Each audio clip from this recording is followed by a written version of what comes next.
India versus Bangladesh first test match வந்து சென்னையில் start ஆகிருக்குது. டே 1ல் வந்து பார்த்தோம் அப்படின்னா யாருமே எக்ஸ்பெக்ட் பண்ணல இப்படி ஒரு ஆட்டத்தை வந்து வெளிப்படுத்துவாங்க பங்களாதேஷ் அப்படின்னு யாருமே வந்து நிஜமாக எதிர்பார்க்கல. ஆனால் சிறப்பாக தரமாக வந்து ஒரு கம்பேக் கொடுத்துருக்காங்க இந்தியன் டீம். அது என்னன்னு இந்த வீடியோவில் வந்து பார்ப்போம். அது மட்டும் இல்லாமல் சென்னை சேப்பாக் ஸ்டேடியத்தில் டிக்கெட்ஸ் வந்து பார்த்தோம் அப்படின்னா ஒரு ஃபியூ டேஸ்க்கு முன்னாடி வந்து ஆன்லைனில் வந்து விட்டுருந்தாங்க. பட் அதுக்கப்புறம் வந்து கவுண்டரில் கொடுப்பாங்க அப்படின்னு எக்ஸ்பெக்ட் பண்ணவே இல்லை யாருமே. இருந்த போதிலும் மேட்ச் ஸ்டார்ட் ஆகிறதுக்கு முன்னாடி, அதாவது இன்றைக்கி ஸ்டார்ட் ஆகிடுச்சு, ஒரு நேற்று ஒரு 2 நாளைக்கு முன்னாடி என்ன சொல்லியிருந்தாங்க அப்படின்னா டிக்கெட்ஸ் வந்து கவுண்டர்லேயும் கொடுப்போம். 7:30 மணிலேருந்து மதியானம் 12:30 மணி வரைக்கும். டிக்கெட்டோட ஸ்டார்டிங் ப்ரைஸ் 200, 400, 1000 ரூபாய்.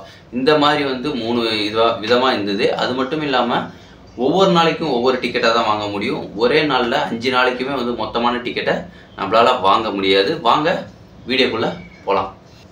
எல்லாருக்கும் வணக்கம், நான் உங்கள் குணாமூர்த்தி.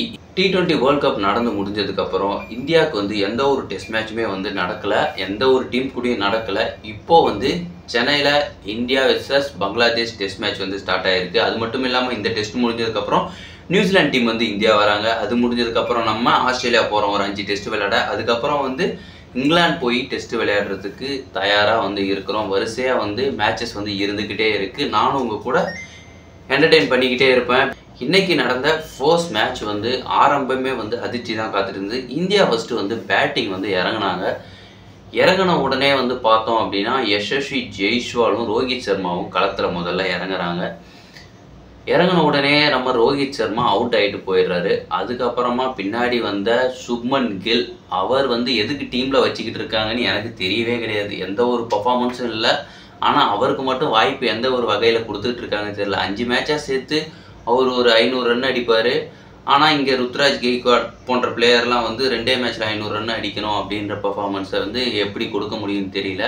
ஆனால் இவருக்கு வந்து வாய்ப்புகள் வந்து தொடர்ந்து கொடுத்துக்கிட்டே இருப்பாங்க. இந்த மேட்ச்லையும் வழக்கம் போல் அவர் வந்து டக் அவுட் ஆகிட்டு சொதப்பிட்டு போயிட்டார். பெரிதும் எதிர்பார்க்கப்பட்ட விராட் கோலி வந்து செமையாக நாக் அவுட் ஆவார் அப்படின்னு வந்து எதிர்பார்த்தோம். ஆனால் 6 ரனில் அவுட் ஆகிட்டு போயிட்டார். தனியாக ஆளாக ஒரு மனுஷன் போராடிட்டு இருந்த யசஸ்வி ஜெய்ஸ்வாலும் அவுட் ஆகிட்டு போகிறாரு. ரிஷப் பண்ட்டும் வந்து நல்லா எதிர்பார்த்தோம், பட் அவரும் அவுட் ஆகிட்டு போயிட்டார். மலன்னு விக்கெட் விழுந்துக்கிட்டே இருந்தது. அவ்வளோதான், நம்மளை முடிச்சு விட்டாங்க போல் அப்படின்னு வந்து நம்ம நினச்சோம். பட் ஹோம் டவுன் பிளேயர் நான் இருக்க, நீங்கள் ஏன் கவலைப்படுறீங்க அப்படின்னு சொல்லிட்டு தடுப்புச்சுவர் மாதிரி வந்து களத்தில் இறங்கினார் ரவிச்சந்திரன் அஸ்வின். அவர் வந்து அவரோட டெஸ்ட்டில் வந்து பார்த்தோம் அப்படின்னா அவர் ஒரு நம்பர் 1 ஆல்ரவுண்டர். அவர் பவுலிங் நல்லா போடுவார், ஃபீல்டிங்கு, பேட்டிங் எல்லாத்தையும் வந்து நல்லா பெர்ஃபார்ம் பண்ணக்கூடிய ஒரு பிளேயர்.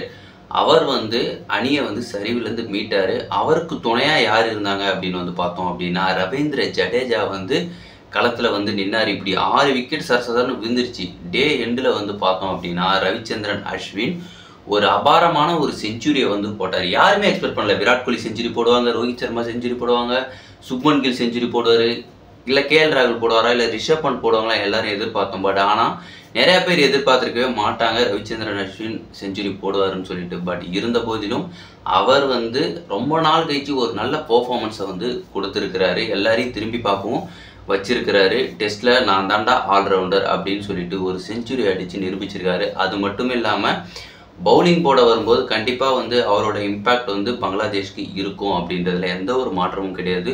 இன்னொரு பக்கம் ரவீந்திர ஜடேஜா, அவரும் ஹோம் டவுன் பிளேயர் தான் வந்து சொல்லணும். ஏன்னா CSKக்காக விளையாடிட்டு இருக்கவர். இந்த பிச்சை பற்றி நல்லா அனலைஸ் பண்ண இந்த 2 பிளேயர்ஸ் வந்து நிறைய டைம் வந்து இங்கே விளையாடி இருக்காங்க. ஸோ அதனால் வந்து ரவீந்திர ஜடேஜாக்கும் ரொம்ப ஈஸியாக இருந்தது. பாலை வந்து நல்லாவே ஹேண்டில் பண்ணார். தேவைப்பட்ட போது மட்டும் சிங்கிள்ஸ் தட்டிக்கிட்டு அவருக்கு வந்து ரவிச்சந்திரன் அஸ்வினுக்கு ஒத்துழைப்பு கொடுத்துக்கிட்டு களத்தில் நின்றுக்கிட்டு இருந்தார். அதனால தான் ரவிச்சந்திரன் அஸ்வினாலையும் செஞ்சுரி போட முடிஞ்சுது. இப்போது களத்தில் இவங்க 2 பேர் தான் இருக்கிறாங்க. டே 1 எண்டில் வந்து பார்த்தோம் அப்படின்னா 339 ரன்னுக்கு 6 விக்கெட் விழுந்திருக்குது. ரவிச்சந்திரன் அஸ்வின் 102 ரன்னோடையும் ரவீந்திர ஜடேஜா 86 ரன்னோடையும் களத்தில் இருந்துக்கிட்டு இருக்காங்க. இன்னும் 4 நாள் இருக்க போகுது. அது மட்டும் இல்லாமல் இன்னொரு ஒரு நாளில் வந்து வீக்கெண்டு வரப்போகுது. நாளைக்கு ஒரு நாள் மட்டும் தான் இருக்குது. அதுக்கடுத்து 2 நாள் வீக்கெண்டு. நீங்கள் சென்னையை சுற்றி யாராவது இருக்கீங்க, மேட்ச் பார்க்கணும் அப்படின்னு நினச்சிங்கன்னா சென்னை ஸ்டேபாக் ஸ்டேடியம் உடனே வந்து போங்க. ஒரு 6 மணிக்கு காலையில் ஒரு 6 மணிக்கு போனீங்க அப்படின்னா வெயிட் பண்ணி 7:30 மணிக்கு டிக்கெட் தருவாங்க. ₹200 ₹400 ₹1000. ₹200ன்றது இந்த லோ கிளாஸ், அவங்க வந்து இந்த பவுண்டரி லைனுக்கு பக்கத்தில் இருக்குல்ல, அது வந்து ₹200. அதுக்கப்புறம் கொஞ்சம் மேலேன்னா ஒரு ₹400. கேஎம்கே டெரஸ் மேலே அப்படின்னா அதுக்கு வந்து ₹1000 ப்ரைஸ். கேஎம்கே டெரஸில் இருந்து பார்த்தோம் அப்படின்னா இந்த விராட் கோலி போன்ற பிளேயர்லாம் பெவிலியன்லேருந்து திரும்பி போவாங்க. அதே போல் பங்களாதேஷ் பிளேயர்ஸும் வந்து விக்கெட் விழுந்ததுக்கப்புறம் போவாங்கள்ல, அவங்க போகும்போது மேலேருந்து வியூ பாயிண்ட் வந்து நல்லாவே வந்து இருக்கும்.